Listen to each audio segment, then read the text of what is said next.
Um, yeah, so it's my pleasure to, I think, be the first speaker for this seminar series for you guys. And yeah, I'm going to talk to you a little bit about the work that I did for my PhD. And so I'd like to start off just by letting everyone know that the best plant in the entire world is Plantago patagonica. And nothing in this talk really, at least research-wise, is going to be about Plantago patagonica, but I find that it's a useful framing device for setting up the things that I'd like to talk about later today. And I think it's, to me, pretty apparent why Plantago patagonica is so wonderful. It's a very noble plant. It has this very elegant posture and these humble and unassuming, but also appealing inflorescences. But if I were trying to describe to someone what Plantago patagonica looked like, I probably couldn't use these adjectives to describe it well to them. And so that's why we often turn to a lot more, in my opinion, bland but useful descriptors like the shape of the inflorescence, so that it has a spike-like inflorescences. Or we could describe how pubescent the leaves are, or the shape of the leaves, and say that they're densely hairy or that they're linear. But unless you're familiar with botanical terms, these still don't really give you a really good sense of what Plantago patagonica is. And so then we might want to talk more about what traits it has that allow it to exist within the context of its environment. And so then we might want to turn instead to things like functional traits. So the traits that have relevant ecological interactions. And so those might be things like when Plantago patagonica reaches peak flowering, or what sort of life history it has. Or we might want to talk about traits that are really closely tied and easily linked to things like climatic variables. So Plantago patagonica is found in the Sonoran Desert, so we might be interested in understanding that it has a relatively moderate water use efficiency. But what does, in this case, we're still using sort of a squishy term with moderate here. And so when we say when its water use efficiency is moderate, we need to put that in some context. And so to do that, we want to then look at the entire community of plants that exist in the Sonoran Desert, in which Plantago patagonica is a constituent. And so by looking across the entire distribution or the entire suite of species within this community and looking at all of their traits, we can understand the context in which Plantago patagonica exists, but we can also understand some higher order traits of the community itself. And this allows us to do things like describe environmental filters, which are perhaps the range of traits that are necessary to exist within this somewhat stressful environment. And we can also think about the traits that are useful for plants that would be competing relatively strongly, that they're using to differentiate this habitat, to partition the niches that are available to them. And so for the Sonoran Desert Winter Annual Community, of which Plantago patagonica, like I said, is a component, this has been really well demonstrated by Amy Engert and Larry Venable, that two traits, water use efficiency and relative growth rate, are pretty important for structuring this plant community. So species that tend to have relatively low water use efficiency tend to have high relative growth rates, and species with high water use efficiency tend to have relatively low relative growth rates. And Plantago patagonica sort of exists close to the middle of these distributions and along this trade-off. And so what I'm also really interested in is understanding what happens to these relationships when the environment starts to change. So when I see something like this, and I think we tend to understand that this is the product of many, many years of ecology and evolution.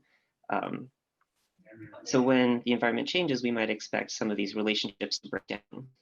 And what I'm interested in doing is looking at different hierarchical levels to understand how these plants are responding to these changes.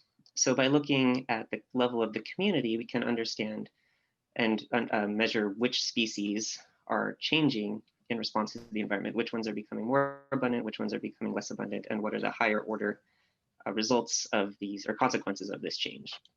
You can then look at individual populations and make either comparisons across space or across different populations of the same species, or across different species, different populations of different species, to better understand how traits are linked to environmental variables and population densities. And another thing that I haven't really introduced, and I'm not going to talk as much about today, but that I'm also interested in, is using genetic data to help form hypotheses about how traits are linked to the environment. The genetic data is really useful for helping generate hypotheses that you might have. So without any a priori expectations, you might be able to uncover a new trait that's really important for structuring the relationship between individual populations or perhaps a whole community and the environment. And when we think about modern environmental change, a large component of that are species invasions. So invasions are ubiquitous features of most modern plant communities, and they constitute, at least to me, ecological oddities because there's species that have been introduced due to human transportation and have been able to dominate and oftentimes outcompete the native species that you expect to perhaps be best adapted to the environment in which these species are now found.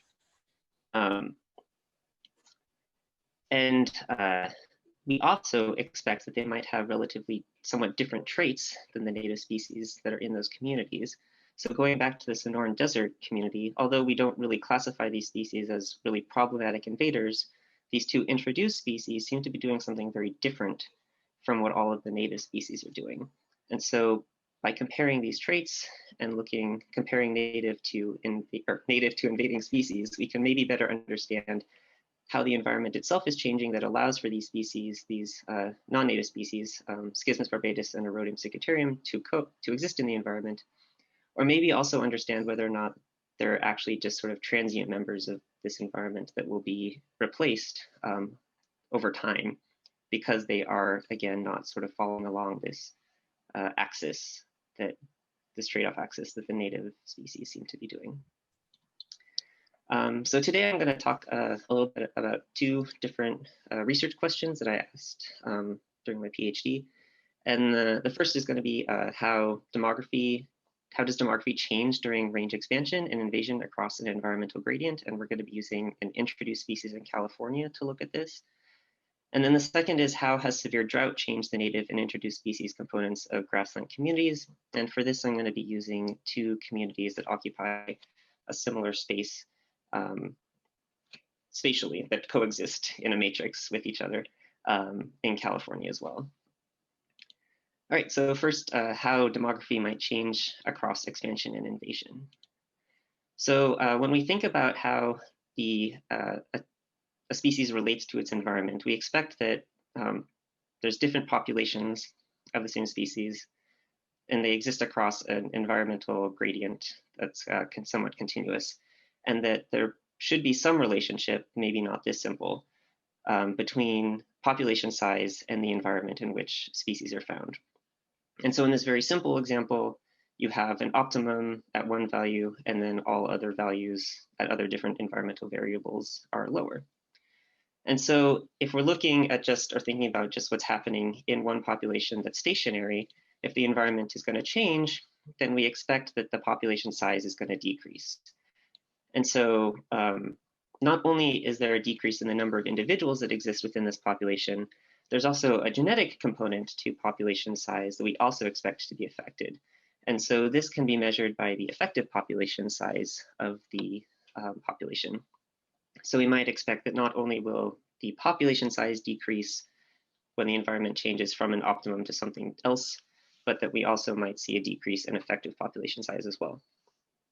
But we don't tend to think of species distributions per se as static. They have the potential to track environmental variables over space. So if the environment shifts in one direction, we also then might expect that either populations themselves might shift as well, or the entire distribution of this curve might shift to the right. And this will be dependent on the dispersal capabilities of the species and the ability of that species to then also respond to natural selection. So when we think about range shifts and range expansion, this is often what we talk about when we think about biological invasions, and also when we think about climate change. So when we're thinking about how a species might expand its range to perhaps higher latitudes or higher elevation in order to track an environment in which it's well adapted or just able to survive. But the process of range expansion and range shifts has consequences for the genetics of a population and presumably their subsequent ability to adapt to the environment. And this is a process that's been really well described by Laurent Escoffier and Stephen Peischel. And they've produced this really nice cartoon in this review paper that they wrote, or well, Stephen Peischel wasn't on it, he's worked on it, sorry. And so this can be sort of viewed as a population that's expanding across space here, which is on the x-axis, and it's going from left to right. And you've got population density on the y, and then each of these different circles just represent different alleles at a biallelic locus. So you've got one green allele and one red allele in this relatively large population. And so when range expansions occur, it's typically the individuals that already are existing on the margins of the population that are the individuals that then found the population that will establish beyond the current boundary. And when you look at the populations that exist on range margins, they tend to be small. And so the leading edge of range expansion is going to be characterized by relatively small populations, at least temporarily. And as this population expands outward, this small population tends to remain somewhat independent evolutionarily, we think, of all of these individuals that are in the core because they're consistently moving outward, keeping them separated over space and time. And so the result of this long-term separation of the leading edge from the core is that you have high genetic drift because of the small population size, which can then result in the fixation of a random allele. And so we then expect that this fixation will result in lower population fitness or just lower fitness in general, because a lot of the alleles that get fixed during the process of expansion are likely to be more deleterious than beneficial. And we call this process allele surfing because alleles are surfing, quote unquote, on the wave of expansion due to increased genetic drift. And the fitness consequences of this were modeled really well by Stephen Peischel. This is a somewhat complicated figure, but you see here we can have space on the x-axis with an invasion moving from left to right. And then time on the y-axis now, and then different colors represent the relative fitness of the population. And so because of the genetic drift, high genetic drift and allelic fixation that's happening during range expansion, right along the range edge, you can see that you have relatively low fitness while you have much higher fitness in the core. And although the bands become really narrow after a long period of time, it's important to recognize that they've persisted after thousands of generations. So you still have relatively low fitness populations existing on the margins as a consequence of the expansion that happened many, many generations ago. And so this has been really well demonstrated with all of this theoretical work, but there's not a whole lot of evidence for this actually occurring out in real populations. So what we wanted to know was whether or not we could find evidence of these effects. And if the environment, again, just understanding that environment itself has an effect on what we expect effective population size, but also this demographic history of expansion, are they both able to predict variation in effective population sizes in a normal population? So to do this, we use the invading plant yellow star thistle. So yellow star thistle is native to Eurasia and is currently an invader in Western North America and also South America in Chile and Argentina. Some work by Katrina DeLugosh and Brittany Barker has been able to demonstrate that the invasion of Western North America occurred from transportation of seed from Spain, or at least Western Europe, to Chile, and then subsequently up into Western California or Western North America. And this transportation happened as a grain contaminant. So a lot of alfalfa was being grown to feed cattle, and they just didn't do, there was just a lot of other stuff mixed in with that alfalfa seed that they were bringing in. And so yellow star thistle was originally establishing in the San Francisco Bay Area. And then over time, especially with the introduction of agriculture into the Central Valley of California and subsequent expansion of cattle ranching farther outwards, star thistle was then able to expand out. And this occurred somewhere in the around 1850 that this major expansion occurred. Star thistle is now found up in the Sierra Nevada mountains. And if you saw it in that previous map, it's also gone around the Sierra Nevada mountains in some places and is now found in Wyoming and Idaho. And so what we wanted to do was first just generate effective population size estimates for populations of yellow star thistle. So with the help of Brittany Barker, who's now currently at Oregon State University, we were able to use,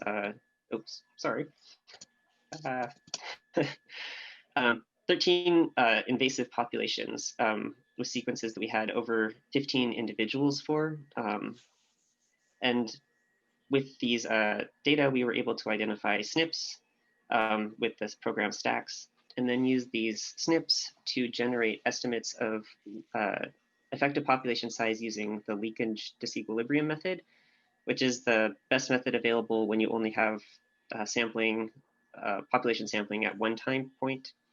And this works by comparing the frequency of association among segregating alleles. So if you have presumably alleles that are independently segregating during recombination, if you have a relatively large population, you expect them to look more random than when you have a relatively small population, and you'll see a lot of the same alleles being found together within individuals, or at least more than you would expect by chance. So when we used this method, though, we found that there were some challenges because, like I said, estimating effective population size using this method assumes that there's no physical relationship between the loci that you're using, that they're all able or have the capacity to segregate independently. When one is passed on after recombination, that doesn't affect how the second one is passed on. But if you don't have a genetic map, you don't know actually if your loci are just close together to each other, which would increase the likelihood that they'll be passed on together. So what we wound up having to do is subsample this somewhat large data set of SNPs to reduce the likelihood that we're including loci that are physically linked in our estimates of effective population size. So if we're only using 30 loci in our estimates, then the chances that we're using loci that are physically linked are much smaller. And this is, we chose this number because that's often the number of loci that are used in microsatellite studies, which are often or historically have been used to estimate effective population size much more than SNP data. But because this produced a very, very large distribution in effective population size, we had to produce a large number of estimates using these randomly sampled loci. So we had to do this 30,000 times. And like I said, these estimates were highly, highly variable. So this is a log transformed histogram of one population's effective population size estimates. And because this was also somewhat skewed, we had to use median rather than the mean that we pulled out from this. And the main reason I bring this up is just because we were surprised by, and maybe we shouldn't have been, by how much marker selection the exact loci that we were using in our estimates of effective population size, how large of an effect this actually had on our estimates of NE. Another problem, though, that we ran into was that there was an effect of sample size on effective population size. So populations that had been sampled less tended to have lower effective population size. And so then we had to produce these rarefied estimates of effective population size by subsampling not just the number of loci, but the number of individuals that we were using to estimate NE, to produce these lines that plot the relationship between sampling effort and effective population sizes. And once we had these lines, what we were then able to do was calculate what the value at a relatively low sampling effort would be for every population, and then bring those estimates or those values into our actual analyses down the road. And you might see here that there's some I's and N's. What I didn't say earlier was that we also included some populations from Europe in this work. And so that's what the Ns are. The N stands for native. And I'll talk a little bit about that more later, just a little. All right, so finally, after all of that work, we were able to get estimates of effective population size, the dependent variable in all of this. And so now we just needed to get some information about how old each population was and the environment. So to get estimates of age, we turned to the online or just useful herbarium records, which it's really nice that they're digitized now, made this work a lot easier. And we just took the date of first occurrence in each county that our populations were sampled from, and used that as the estimated age. This is a pretty squishy estimate of age, but it's kind of the best we were able to produce given the information that's available. And then to describe the climate or the environment of yellow star thistle in the invasion, we used the bioclimatic variables and performed a principal component analysis on all of these different measurements. And the first principal component, which I'm not actually going to talk about that much because it didn't turn out to be important, was primarily defined by differences in seasonal temperatures and precipitation. But the second principal component had a lot to do, again, with just major effects of seasonal variation. So you have differences in oh, I'm sorry, I said that backwards. It was the first principal component was had to do a lot with light availability and annual differences in temperature. And here we go. Yeah, second principal component, differences in seasonal temperature, annual precipitation, seasonal precipitation that seem to be more important. And so bringing this all together, what we expected to find was that with older populations, you would have larger effective population sizes based on what we understand about the genetics of range expansion. And that also, given what we know about where populations of yellow star thistle are largest and smallest, we expected to find that more warmer and drier environments tended to have larger effective population sizes as well, at least compared to the wetter and less seasonal environments. And hooray, that is indeed what we found. So this was a really exciting result. We found that not only was age important, but also this environmental component was as well. Although again, like I said, the first principal component wasn't that important. So this was exciting because we were finally able to show that this theoretical work there's been a lot of theoretical work about the genetics of range expansion, that there's some evidence for it being important in natural populations. And this maybe has some impacts then on also perhaps how far we might expect range expansion to proceed before genetic drift actually catches up to it and further inhibits the range expansion. But one thing that we also wanted to do was compare the native species or the native populations in Europe to the invading populations in California. And when we did that, we found that actually the effective population sizes in California weren't that different from what we saw in the native range. So although we have this, the expected effect of range expansion, we're not actually getting yet populations that are really, really low compared to what you see in the native range, which might mean that these populations still have quite a bit of ability to adapt. Like they're not actually impacted negatively yet by the process of range expansion. And this also is sort of consistent with what we see happening when we go out into California, where there's evidence that yellow star thistle has been able to evolve different genotypes, like they tend to be larger and produce more flowers in the invaded range, just these genotypes, even when grown in a common garden, than the native individuals do. All right, so yeah, to summarize this right here, we were able to find that patterns of effective population size in the field did indeed match expectations from the theoretical models. Oh yeah, and also microbial experiments for the genetics of range expansion. This is additional evidence that effective population sizes tend to be larger in areas where plant densities indicate optimal habitats. Not surprising, but good to confirm.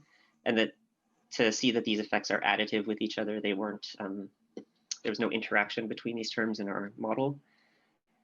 And then also a big takeaway that I think is important, at least for me to remember going forward, and I hope maybe for anyone else that plans to do similar work, is that effective population size estimates do seem to be really susceptible to the specific set of markers that are used in estimating the value.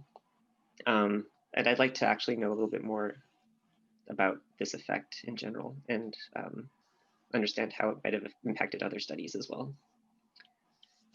All right, so now I'm going to transition to something a bit different, and then talk a bit about how severe drought has changed the native and introduced species components of grassland communities in California.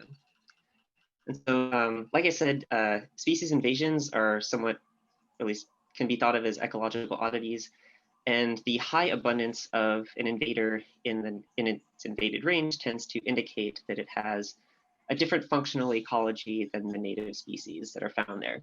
It thought of doing something different, otherwise it wouldn't be so abundant. And so there's been a lot of work that has tried to differentiate the traits of invaders and native species. And although there's a lot of meta-analyses that say things that have found what you would expect, that invaders tend to be faster growers or better dispersers, that when you really get into the nitty-gritty of things, a lot of these studies sort of fall apart. So there's a lot of cases in which those expected effects aren't actually found, or specific species that break the patterns. And also when you examine them experimentally by perhaps competing native species against invaders, you often don't see that the invaders are actually growing faster than the native species in an experimental context.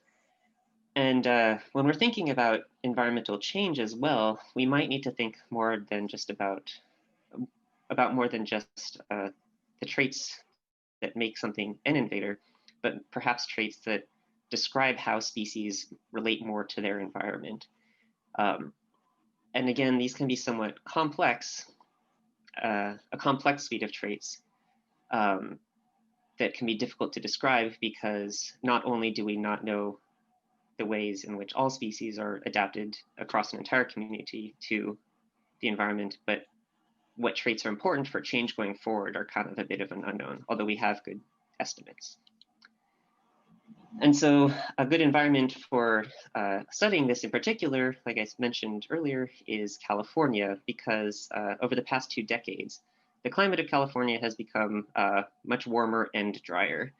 So here you see the proportion of counties in California experiencing drought on the y-axis, and the x-axis is just years or time. And you can see that as in 2014 and 2016 in particular, every county in California was experiencing drought, and it was the highest proportion of these exceptional extreme droughts, and then also severe, and so on and so forth. And this culminated in 2016, a drought event that is statistically only supposed to occur once every 10,000 years. So this is a very exceptional drought event that occurred over this period of time. And I'm sure, as you've all seen in the news, this has resulted in a lot of the problems that are facing California now with all of their wildfires. And so the work that I'm going to talk about now was done in partnership with Maria Johnson, who is an undergraduate student at University of Arizona with me. And so what we wanted to understand about the California plant community was whether or not we could first detect any directional changes in community composition. And when I say directional, I mean not just changes in the plant community, but changes that are additive over time in a way that creates sort of a vector of community change, not just random changes. And then if we're able to detect directional change, are there any traits that are associated with these changes in community composition? And so to do this work, we used data from McLaughlin Reserve in Napa and Lake counties of California. You can see the reserve site right here, which is just about 3 hours north of the San Francisco Bay Area. And it's this really great mixture of grasslands and chaparral with a little bit of trees in there as well. And what's really cool about McLaughlin and a lot of California plant communities is that they are found on this matrix of serpentine and non-serpentine soils that So you can have these two very different soil types sort of occurring right next to each other in a patchwork. And serpentine soils are notable because they're pretty stressful. They tend to have high levels of magnesium and nickel, low levels of nitrogen and calcium. They have high water holding, or sorry, very low water holding capacity, so they tend to be really, like droughts will be exacerbated on these soils. And their chemical composition can be also just very highly variable over small spatial scales. And the result of this is that these communities tend to maintain high levels of endemism. So there's lots of native species and resilience against invasion. So invading species haven't managed to establish well on these soils, although that does seem to be something that's changing over time. But this is all in comparison to the non-serpentine soils that in comparison to the serpentine soils have much higher water availability and nutrient availability, and they just seem to be less stressful. And as a result, they tend to be much more heavily invaded by exotic and weedy plant species, including star thistle, things like oatgrass, goatgrass, and this invading erodium. And so like I mentioned before, there was an extreme drought in California that included this community from 2010 to 2016. And previous work had demonstrated that there were reductions in species richness on both serpentine and non-serpentine soils, although the reduction on non-serpentine soils were greater than what was observed on serpentine soils. And these reductions in species richness were primarily attributed to the dropout of rare native species. These changes also seem to be correlated with a specific leaf area of the plant, which is the leaf surface area divided by the total dry mass. And so lower specific leaf area is typically thought to be correlated with higher drought tolerance. So here you can see a really low specific leaf area plant, which is creosote. It's got these small area, sort of thick leaves, versus something like this cucurbit, which has a very broad leaf and that isn't quite as thick as this creosote leaf. And so this was a pattern that they saw across the entire community at McLaughlin. But again, it tended to characterize which species dropped out of their sampling of the sampling at this area. And so the data that were used to find these patterns were produced by Susan Harrison, Elise Warnish, and Stella Copeland, and were published in PNAS in 2015. And they were very kind and agreed to share those data with me, in addition to sampling for 2 additional years. So for 2015 and 2016, which were not included in this publication. And this sampling included 80 total sites, 38 of which were serpentine, those really stressful soils, and 42 of which were non-serpentine.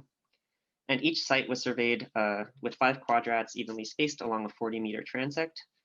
And plot level abundance was estimated as percent cover. So they weren't counting every individual plant. They were estimating the total area of cover for each species. The entire data set included 239 total species. And we only used the years in which they had abundance data versus just presence-absence data. So they had originally started this survey in 2000, but we couldn't use any of the data from 2000 to 2005. And so to understand whether or not directional change was occurring within this community, we wanted to use an ordination method. And so we chose a non-metric dimensional scaling as a way to best visualize all of the differences that are occurring between different sampling points and time points. And so I think most of us perhaps are probably familiar with ordination methods, but just in case you're not, I'm gonna walk you through it really quick. So these axes are just difference axes, and they have no values. And the thing that's important to understand is that the distance between 2 individual points here corresponds to the total difference in species composition between 2 sampling events. So this point here and this point here would be relatively similar. They'd have similar composition, and this point here and this one far on the other side of the figure would be very different compositionally. And so once we've plotted all of our samples or communities in this ordination space, we can then color them to represent different groups. So in this case, I'm going to be coloring them according to the year that they were sampled. And we can draw ellipses around them to sort of more easily visualize where different groups are within this space. And what we expect to see if there isn't any directional change over time is that there might be differences between years, but they can be sort of randomly distributed across the plotting space.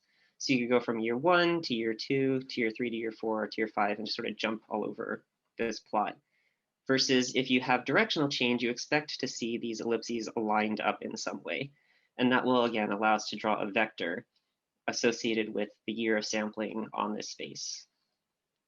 And so this is the pattern that we're looking for, to see if increasing drought also caused similar changes in community composition over time that just continue to increase in their magnitude.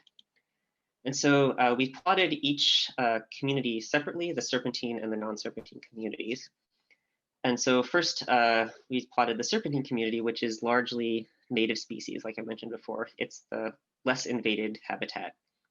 And when we looked at the serpentine community, what we found was that there was not a significant effect of year, indicating little directional change over time. And you can see that when we look at all of these ellipses, they tend to be really well just stacked on top of each other. And the vector that describes the impact of year is relatively small. What was kind of cool to see was that the vector describing differences in specific leaf area was still very large, meaning that although we didn't see changes over time in the serpentine community, that specific leaf area was important or useful for describing the community differences in community composition, both over space and over time here. So in comparison, though, when we looked at the non-serpentine community, we found a very, very strong effect of year. So the vector for year here is relatively large.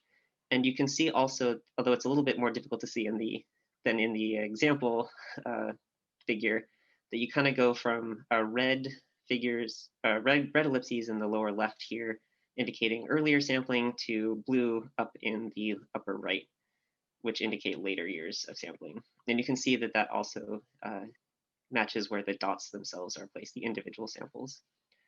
And what was really cool was that this directional change over time, this consistent change in the environment, did indeed correspond to reductions in specific leaf area, because these vectors for specific leaf area and year are almost 180 degrees separated from each other, which means that as you move from the lower left to the upper right, not only are years increasing, but the specific leaf area is decreasing. So these blue dots are likely to be years that are later, but also more likely to have lower specific leaf area. So this was cool. We were able to sort of recapture some of the patterns that were previously shown for this community and show that not only is there a reduction in species richness, but there's an entire shift in the whole composition of the community that's occurring, and that's occurring in sort of a stepwise fashion. So once we were able to demonstrate this, we wanted to know whether or not these patterns that we saw held true for both exotic and native species, and whether or not the native and non-native components of the community were similarly affected by environmental change. So to do this, we then took the non-serpentine community, in which we'd seen patterns of directional change, and split it into the native and exotic components. And when we looked at just the native species, we found that, once again, similar to what we saw on the serpentine soils, there was not an effect of time when we plotted the communities over time. But there was an effect, again, of specific leaf area. So the native component of the non-serpentine communities looks a lot like just the serpentine community itself, this community that's primarily native species. And then when we looked at the non-native species, the exotic species, we found that here, yet again, year is important, indicating the presence of directional change, and that this directional change is once again negatively correlated with specific leaf area. That as this change occurs over time, specific leaf area overall within the community tends to be decreasing. So this is really cool. Previously, what had been shown for this community was that rare native species were responsible for reductions in species richness. But now we can also say that exotic species are important for changes in community composition. So there's a response of native species that's very different from what the exotic species are doing. So with that information in hand, we then kind of wanted to know what was happening with the species that are most important for describing environmental change or directional change. So we used a couple different methods to identify what these species were. We used a machine learning tool and a principal components analysis of change over time to sort of identify these three exotic grass species, Avena fetua, oakgrass, Bromus rhodiosus, and Taenitherum capmedusae. And so what we then did was looked at what was happening with the abundance of each of these species over the period of sampling. We found that oakgrass was increasing while the brome and the medusa grass were decreasing over time.